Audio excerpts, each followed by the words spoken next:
না, আজ আপনার মুড ভালো, সব ওকে, কাল আপনার মুড খারাপ, শাউটিং, রিজেক্ট, ড্রামা। ভাই, এটা বিজনেস না, এটা পিওর ক্যাওস।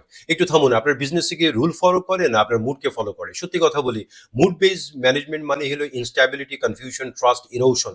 আজ আপনি রিল্যাক্সড, এমপ্লয়ি সব ছাড় পায়, কাস্টমার রিটার্ন পায়, ডিসকাউন্ট চলে। কাল আপনি স্ট্রেস, আজ ডিসকাউন্ট নাই, আজ রিটার্ন হবে না, আজ কথা বলবেন না, ব্লা ব্লা। রেজাল্ট কি হয় জানেন? Team confuse, customer scared, business unpredictable.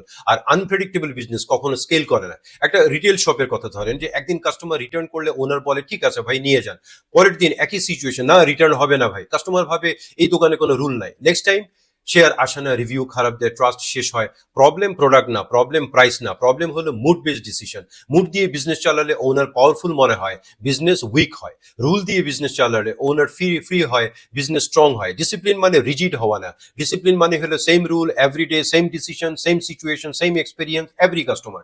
Business grows on প্রেডিক্টিবিলিটি, not personality. আমি আবার বলি, business grows on প্রেডিক্টিবিলিটি, not personality.